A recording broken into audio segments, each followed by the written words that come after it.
there aren't uprisings all over the country, and maybe there will be. People need to start taking to the streets. This is a dictator. Enemies of the state. Show me where it says that. Hey, welcome everybody to another episode of the Rebel Alliance podcast. I'm your host, Aaron Bowman. And today we are going to be exploring PMAs and getting your questions answered. So I'm going to be pulling some questions out of the Telegram group, the Facebook group, and then I might even go over to the Facebook group for the PMA manifesto and pull some questions out of there. But as always, everything you hear on this channel does not constitute tax or legal advice. It's just one person's opinion on the topic. So that being said, it is another rainy day here in Connecticut, and it's, I would have liked a little snow for Christmas, but I guess you can't get everything that you want. So yeah, I got another couple of days of rain, it looks like, and it's like 50-ish out right now, which is kind of weird. Usually it's a little bit colder for us up this way. But if you are watching the live stream on X or Rumble or YouTube, feel free to leave a comment. Let me know where you're watching from. The only ones I can't see is Rumble. I believe X and YouTube pop right up here in the Yard Stream software. So feel free to give me a shout out where you're at. If you have a question, feel free to do that also. And let's start getting into some of these questions. And some of these I don't have answers for. Spoiler alert. So the first one I have here is asking, what can I do to bring an EU resident into a membership agreement since they aren't bound by US laws, or rather anything produced in the US, public or private? Since global powers are shutting down the free exchange of information on platforms that refuse to comply, I'd like to meet the needs of seekers through my faith-based association for health freedom. So this is a tough one. I'm really not sure. I mean, I would look at it as a private contract agreement between you and your EU residents or members. Again, because it's you have an online type community that you're building with your health freedom information, stuff like that, then it's just kind of between you, them, and the fence post, as I say. So, I don't see why you couldn't just have them sign your agreement saying, hey, I'm going to abide by your bylaws, your articles of organization for your association, and then provide them that information. Now, I don't know if that's the right answer for this one. This one was kind of one I've been sitting on. Karen in the group had posted this a while back, and I just really wasn't quite sure. Oh, I'm sorry. December 20th is when I put the Q&A time. Drop your questions. So, it's been a few days and I just really wasn't sure how to answer this one. So, I mean, if you're using, I've talked to people from all over, and it's, if they become a part of the association, then that's kind of between us and our group and our agreement. And, I don't see why it would, cause any problems if you were to have somebody from the EU be a part of your association. Granted, they don't have, they're not protected by our Constitution, Bill of Rights, and stuff like that. But that's more, dealing with stuff here within the States. And it's getting dark in this room. I probably should have put on some extra lighting for those who are watching the live stream. So that's one question. And let me just scroll through the Facebook group here and see what other questions we have or have had that I either answered on here. And let's see. So here's another one. This has to do with unincorporated business trusts, a little off topic, but this person's thinking of opening a franchise as an unincorporated business trust, like a gym franchise as a health club. Unincorporated business trust. The franchise already exists and I want to become a franchisee, but open my store/gym as a unincorporated business trust. Think that's possible. I don't see why it wouldn't be. Unincorporated business trusts are still used. They're just not as popular anymore because of things like LLCs, LLPs, limited liability partnerships, limited liability companies, S Corps, C Corps, all that type of stuff.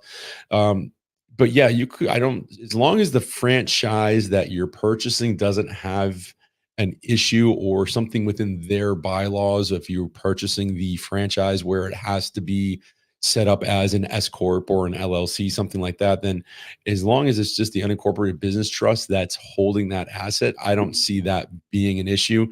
But again, I don't think it has to do as much as on your end as it does with the franchise that you're purchasing. All right. So hopefully that answers your question. And I do appreciate everybody who does watch these live streams and the ones who listen to it afterwards on whatever streaming platform you're on.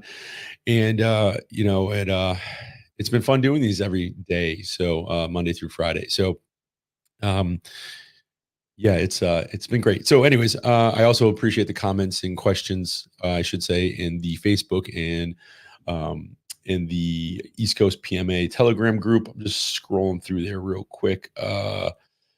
To look at some questions. So I have another one here. It says, "What is the best practice for hosting an open house with regards to access to facilities? Should the temporary public area be confined to a certain areas? Should certain areas remain off limits? Thanks." So this is a great question. I get this one a lot when it comes to, hey, we've got a new association set up, whatever it's for, and we're looking to bring in some members. We have, our initial founding members, close, with us, it was a close group of people that said, hey, we want to do this. We did it.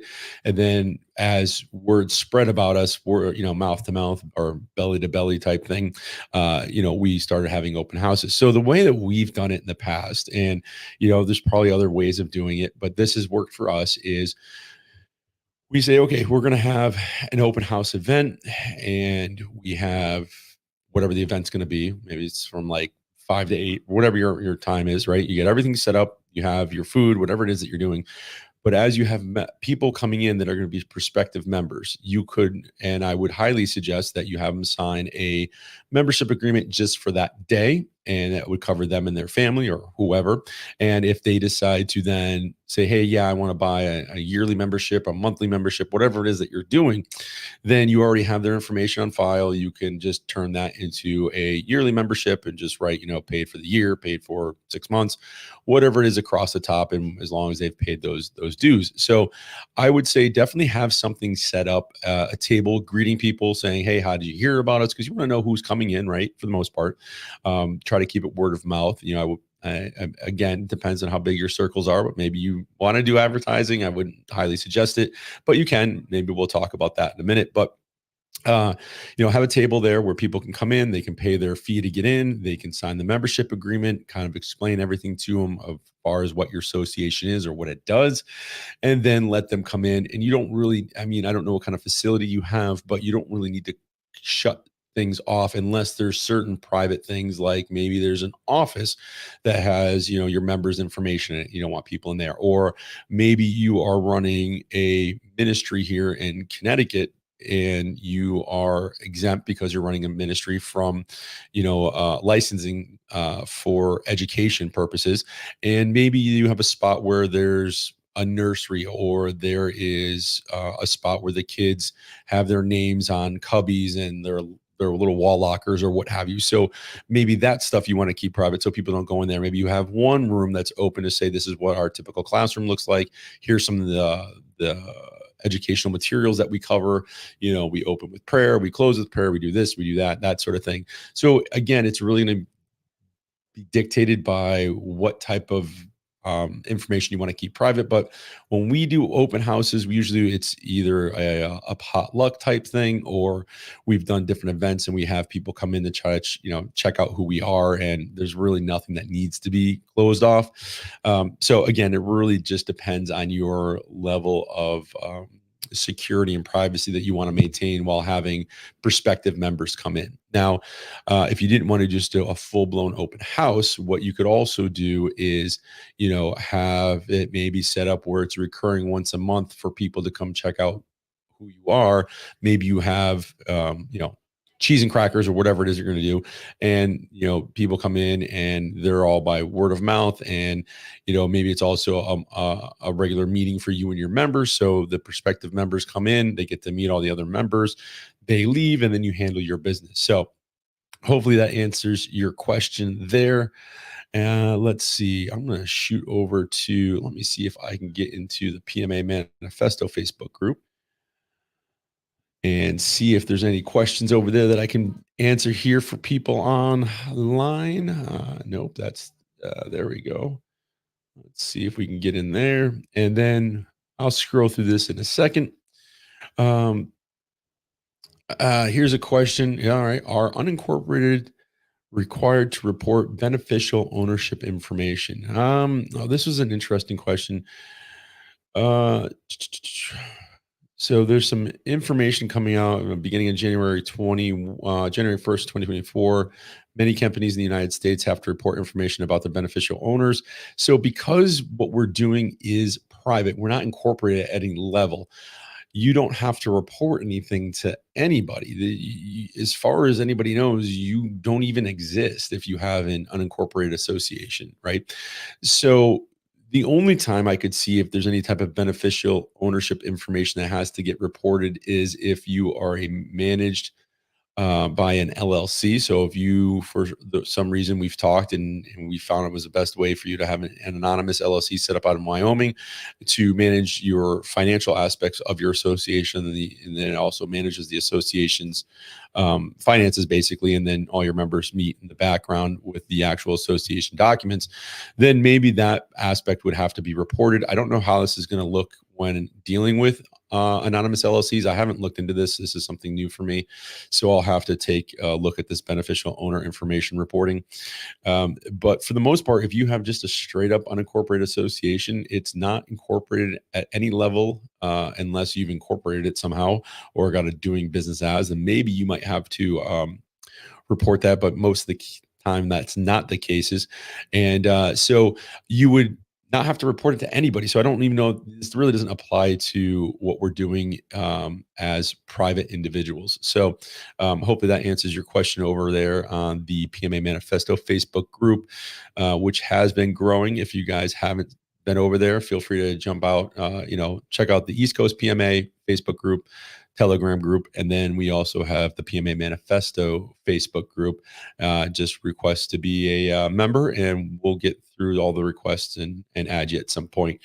So let's see here. It says I have an existing business tree service. I got my PMA EIN and my bank account set up. My PMA is Love Life Ministries. I want slash gonna put tree services under the PMA as a project, same as fictitious name. I think bank gave me a doc to fill out. Can I post the doc? Yeah, you can post the doc on there. I guess this is probably an older one. Was this from December 19th? I'm terrible as an admin for this group. I don't get in there as much as I should, but luckily the Erica and Angela's take care of a lot of the stuff over there. So I think this one has been answered on here, but most of the time, if you're getting a checking account or savings account for your association, the bank is going to want to see some kind of founding document. So you can show them your bylaws, your articles of organization, or something along those lines. Most of the time, if it's a smaller bank, they're not going to understand what you're doing. We kind of thought in the beginning that smaller banks would have a better understanding of associations, but people would go in there and say, hey, I have a PMA and we're in the private and this and that. And the banks don't understand that. You got to tell them that you're an unincorporated association. And unfortunately, not this is a plug for Bank of America, but they, for some reason, have no issues working with unincorporated associations. But that's probably because they're big fat pigs and they just want your money. So, yeah, if you have to fill out a doc, go through it, make sure, you understand what it says before, you fill anything out. Because again, being unincorporated, we're not corporate at any level. So you want to make sure that you're not doing anything to put yourself in a position where now they're going to require you to file something with the state. With this and having a ministry and then putting tree work service under it, when I think of tree work service, I think of guys, dropping trees in people's yards and stuff like that. I don't know how that would work, but maybe it's a different type of service. But anyways, just be careful if you have associations set up and you are, let's say, a whole health naturalistic type of gardening, or homesteading or something along those lines. Sorry, my brain's still not in it with this whole cold thing that's been kicking my butt. But I wouldn't then put also, hey, we also do, by joining this association, not only can you get, non-GMO grown food and you can learn how to garden yourself and stuff like that, but we're also going to teach you how to do oil changes on your car. Like those are kind of really separate things. And, maybe you should have a separate sub associations for those other projects or that sort of thing. Um, Let me see what else we have in here. So I have another one here from the Telegram group. It says, "Hi all, what is a good website builder and hosting for private ministry associations?" So I answered this one in Telegram. I do use a service, Low Hosting Gate. I've been using them for years. They're great. They're Charles over there has great service. He helped me with the whole issue with East Coast PMA, and it wasn't anything on their end. I just forgot to renew the domain name right away, and so then when I went to do it, I couldn't find the payment button. But anyways, it got worked out in less than 24 hours, which was nice. But the Netherlands have really good privacy laws when it comes to online stuff. I know Wayne and Kathy Hicks from Liberty Dollar Financial were using a .nl for a while. So it was in the Netherlands. If you're looking for hosting out that way, if you just want like private stuff on your servers, I use Low Hosting Gate because to me, for the most part, my information that I'm putting out there is public. There is some stuff for the inner circle members that I'm curating slowly but surely. So thank you all for joining that. And starting in January, we will be doing a monthly call for the inner circle members where you can get your questions answered, spend some time with me on a video chat and that sort of thing, if you're into that. So, and I think they're fairly cheap. They're like $4.95 a month, I think is what it says. If you go over to lowhostinggates.com, and they're pretty good for that. And then so there's another question on here through so hopefully that answers your question when it comes to hosting for your associations if you want to have a website and stuff like that. I know for Liberty House we use Wix, I think is what one of the other trustees came up with to use. I'm not familiar with it. I'm a WordPress type of person, so she handles that, but I know that again has a members only section, so you have to apply to be a member, you have to get approved through the board, and then once you're made a member of Liberty House, then you get your access to be able to RSVP to any type of barn raisings that we're doing, potlucks that we're doing, classes, that sort of thing. So, and it's something as simple as maybe going paddleboarding in the summertime in the morning, it's all put out there, but only members have access to that one section. Now you can go to Liberty House and see what we're about, kind of get like the bird's eye view, so to speak. But again, you want to make sure you have those member only sections, right? So, another one here. Hello, how do I go about paying taxes for my PMA? Anyone have any reliable sources or videos? So this one I would say would be based on your location. Go find somebody that is a good CPA. Now, because it depends on the state you're in, because not every state looks at unincorporated associations the same. And this is one of the biggest myths that, one of the big myths that we had to deal with out there. And that had to do with, PMAs are seen the same in every state. They're not. A little coffee here. Yeah, let me just check the comments here for the live stream, see if we have anything. We have a few people watching. Thank you for watching. Let me know where you're watching from. And yeah, no comments yet, which is cool with me. But yeah, so let's see, I just lose my train of thought sometimes. It just kills me. But yeah, so wow. Oh, taxes. Yeah. So with the taxes, one of the biggest things was that we were told there was, PMAs are the same in every state. They're all looked at the same, so on and so forth, right? You've heard me talk about that before. The thing is that they're not. So like here in Connecticut, they're looked at as a entity, separate from the trustees board of directors.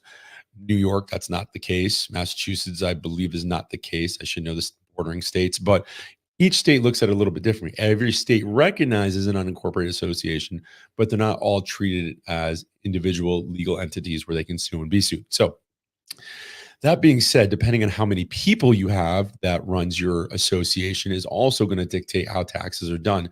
Now, if there is no profit left over or no funds left over at the end of the year because you've put it all back into the association, well, then there's nothing to pay taxes on. And that's just me personally. If you've received any type of funds in Bitcoin or some type of alternate currency, well, then that kind of disappears too, right? And I'm not saying this is the way to do it, right? This is just kind of, let's be honest, how things work here. Like the average waiter or waitress, and might make 20,000 on paper, but or less, whatever it is, but they might be making 50,000 a year with their taxes. What are they claiming? What they can show, right? So, anyways, we all know how it works. When it comes to the taxes, though, some states might look at it as pass-through income or like treated like a limited liability partnership, where for tax purposes, if you have three trustees that are running the association, and let's say there's $15,000 left over, each person's going to get 5,000 into their individual taxes, because that would be the profit split after everything's been paid for. That doesn't mean, there has to be. So take your deductions, write stuff off like you would anything else if you are, claiming taxes in that sort of thing. And again, you might have an association where there really doesn't bring in a bunch of money, but the money goes back into the association and that sort of thing. Excuse me. Man, it's cough every once in a while. It just comes out of nowhere. So hopefully that answers your question. It's really hard to answer tax questions because we don't know all the different variables. We don't know what type of association you have set up, stuff like that, and everything else. So um, let's see. What else do we have here in the Telegram group? Hopefully that answered your question. And let's see, a couple Merry Christmases. Can't find the Rumble channel. I reposted that. Let's see. Let's see. All right, so here's one. Can I buy farm products, ground beef, chicken, etc., from a farmer and sell it to fellow PMA members? Trying to do something like that, but don't want to be the next Amos Miller. Yes, I don't blame you. Again, a couple of things we got to keep in mind here. Amos had a very large, and still does have a very large association, and a lot of members. I think it was over 4,000 members. We want to make sure we maintain that intimate association where we don't give the government a reason to say, hey, what's going on here? What are you doing? We have a beneficial interest in what's going on with your association, right? We want to make sure we eliminate that. So we want to keep it intimate. And again, if it's between you, your members, and a fence post, well, then who cares, right? Nobody's going to say anything. Nobody's going to be, sticking their nose, unless you've got some Karen next door that's, hey, these people meet and they're doing some type of like CSA, but I don't think it's regulated, right? You might get that. But for the most part, if you're purchasing stuff like we do, large purchases, man, it's cough. We do large purchases with Liberty House on occasion, and whether it's a grain purchase for organic grain for our chickens, or maybe we're doing a large meat purchase from a local farm, we all get together and say, okay, this is what we're buying. We bring all of our money together and then we go buy it. Now, you could facilitate that where everybody brings their money to you and you purchase everything and then they pick up what they want. Or, you could do like you've said, where you want to maybe set something up with a local farmer, or you get it at a certain cost and you're selling it to your members, and then any profits go back into building something for your association, like maybe buying a small piece of land and doing gardening in helping facilitate your members producing their own food. There's a bunch of different ways of doing it, but I don't think, as long as you are, one, not sending it across state lines, because that was one of the other things with Amos, is he was sending it all over. Labeling stuff is the big thing that the USDA came after. So maybe, and I've seen people do this, labeling the products for animal consumption only. So maybe somebody comes in and buys 5 pounds of chicken breast because they want to feed their cat the chicken breast. You know what I mean? So there's different ways of getting around things. But again, if it's just between you, your members, and you're not advertising online, you're not saying, hey, if you join our association, this is what you're going to get. Like, you can mention things like that, but don't draw undue attention to yourself if you don't need to. So yeah, you could definitely do something like that. I don't see it being an issue. Again, now, if you're talking 10,000 members, that might be a different story. You're going to have some issues, probably just like Amos did, because, of labeling and selling across state lines and that sort of thing. All right, let me jump back into the PMA Manifesto Facebook group here and see if we have any older questions or any questions that can be answered. Let's see. Let's see. Let's see. So, hi everyone. I have some questions I hope can get assist me with. One, do active members of a PMA have to have voting rights on the management of the association, like a nonprofit board, for example? Two, is there is a liability concern, does that mean active members are potentially at risk? Perhaps bylaws can be written explicitly to address the above. Thank you for any feedback and advice. So I know this was kind of already answered in the group, but I'm going to answer it on here too, give you my 2 cents. I know Erica had jumped in on this one. And for those that you are on here watching from the PMA Manifesto, I do apologize for not being in the Facebook group more often. But active members, no, you can have your bylaws written. And again, it depends on what type of association you're having, right? It all is open for interpretation.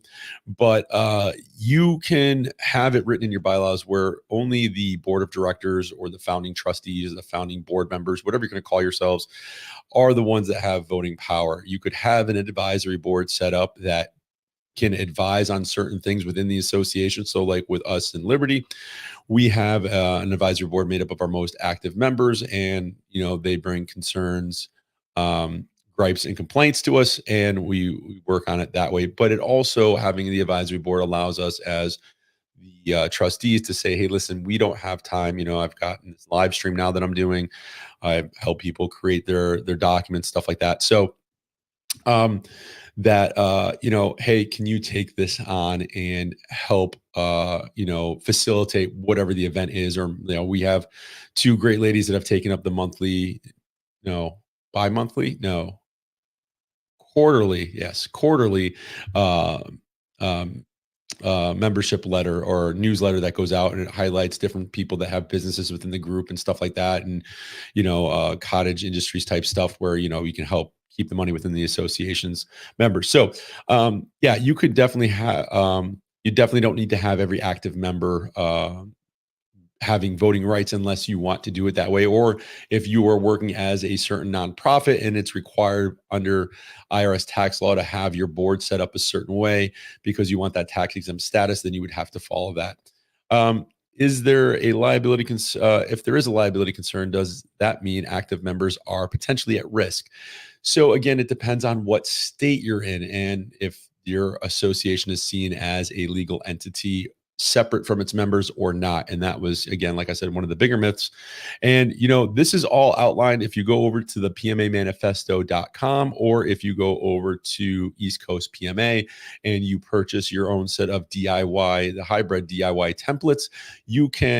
This stuff is all answered in those, and it's really outlined and color coded and really done nice. So if you want to create your own association or free church or ministry or what have you, you don't need to hire myself or Erica or either the Angelus to write it. You can get the DIY templates at either website, and you can definitely follow the instructions, and they are written really well. Let me just say, like, if you're buying something from Wayfair, these instructions are way better than what you're going to get with Wayfair putting together a desk or something along those lines. So you can head over there if you're looking to pick up some DIY templates, and a lot of this stuff is covered in there when you're filling out your DIYs. But yeah, you can if you feel that there's going to be a liability or concern, you can have that, and it's usually written in the bylaws and articles of organization that there is no liability to the members, so to speak, or the board of directors, trustees, sorry, brains going on me there, where they are to be held harmless. You could also have a hold harmless agreement attached to your membership agreement, right? In non-disclosure type agreement of what goes on, or a confidentiality clause to have that within your group or your bylaws and articles of organization. So let me see here. I got a bunch of new member posts. Let me see if we have any other questions. I'm going to check the comments real quick. If you're watching live, feel free to drop a comment in the comment section or question or anything like that, and I will see it and answer it for you while we're on here, because we're coming up to about a half hour. I try to keep these under 40 minutes, so to speak. Let me see if there's any more questions here.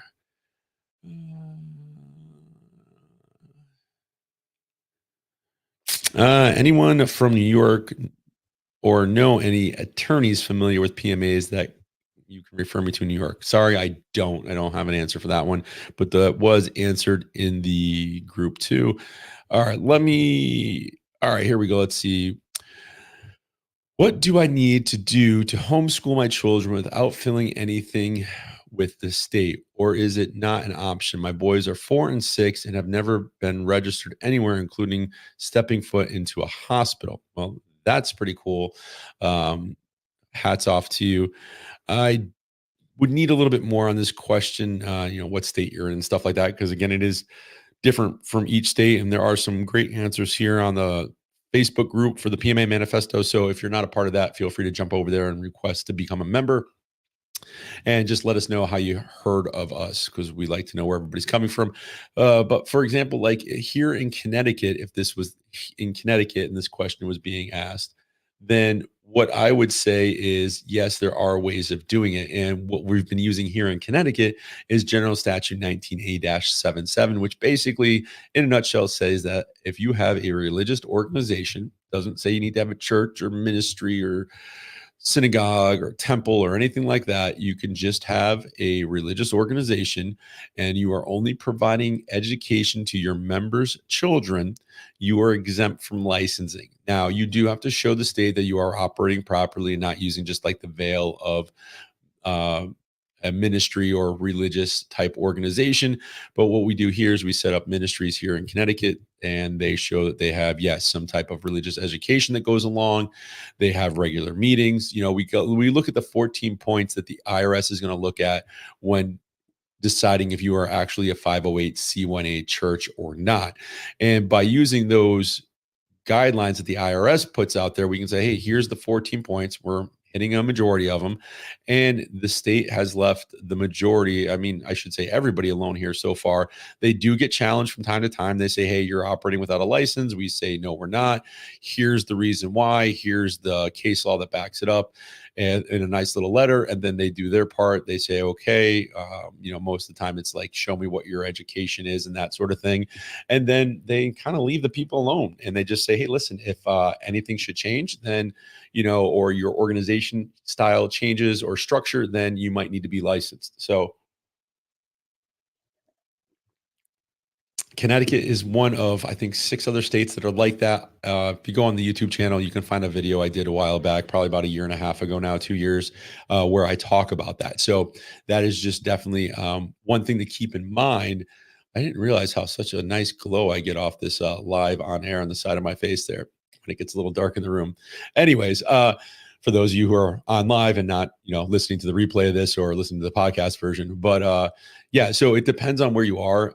Certain states have different things like that. Like if you are in Hawaii and you teach the native language, you are exempt from licensing. So there's certain things we can utilize, some of these statutes and codes that you'll see some other people talk about as, a terrible thing. But sometimes there's things there that we can use to our advantage. We just need to know what's available to us. And that way there, we stay out of the court system. We don't have to fight on our right of association because I don't know about you, but I don't think there's any of us that have pockets as deep as the state or local government. So why tie up that judicial time when we can say, hey, here's what we're doing it properly, we're doing it this way, that way, what have you. So yeah, if you want to homeschool or something like that, you can definitely depending on where you are, do it like use that type of code if you were here in Connecticut or in a different state. So I'm going to try to jump back over to the East Coast PMA Facebook group, see if there's any more questions over there that I might have missed. I believe I talked about this one the other day. How do clubs pay for clubhouse improvements? I believe I already covered that in another video. Let's see. Let me scroll down here and see if there's anything that I missed. And again, for all you who are watching online, thank you for spending your afternoon with me. I do appreciate it. And feel free to shout out where you're from and what type of association you have, or if you're looking to get one, or if you have questions about associations. Let's see. All right. I'd like to know how, since the PMA can't do business with the public, it can get what it needs to operate. Does the PMA need to use the members for pass through. No, I mean, if you have an association, just because you're, and keep it in mind that you're private with what you're doing with your members and your association, right? You're not open to general public. You're not offering public accommodations. You have exclusivity to who your members are. You have an intimate association. You are not allowing every Tom, Dick, and Harry to come in off the street into your association. That doesn't mean that you can't go to the local box store, let's say BJ's, Costco, not that I'm plugging any of them, and say, hey, we need to go get toilet paper, paper towel, plastic bags, and 50 pounds of American cheese. I don't know, whatever it is. You can still take your fiat currency, whatever you're using to pay with, and go there and buy your stuff and come back. Just because you have an unincorporated association and you are private in your matters, which are with what you're doing with your members, does not mean that you can't work with other companies and businesses in the area to supply you with things that you and your members are going to need. So hopefully that answers your question. And I think that's pretty much it for questions today. I'm going to do one more look through here. And remember, always, if you want to support us, if you are having let me try that again. If you want to support us and you're thinking about having an association or currently have an association, definitely get yourself a Start 9 system for your association. You're going to be glad you did, by being able to take back your computer sovereignty and not relying on other people's computers, the quote unquote cloud. And if you use the code Rebel Alliance at checkout, you get 9% off, which is huge. I wish I had that when I purchased mine, and I did not. And then again, if you want more content information, feel free to head over to eastcoastpma.com for more content. You can also listen to the podcast or audio version of this. And then again, as always, like I said, we also have the DIY templates there and at the PMA Manifesto. And January is coming up. So if you get over to the PMA Manifesto and get on the newsletter over there, you will be notified when our next free live video call is, where you have all of us, Erica, Angela, and myself, and we get to answer your questions regarding association. So that's all I've got for today. Thank you for jumping on. Let me know if you like this Q&A time. We can definitely schedule this in more. I think this is more beneficial and helpful to people, and it's not just me rambling on about some topic. And like I said, stay tuned. We've got some interviews coming up, live interviews, which will be great. And thank you all for watching, and I will see you on the next episode. Uprisings all over the country, maybe there will be. People need to start taking to the streets. This is a dictator. Enemies of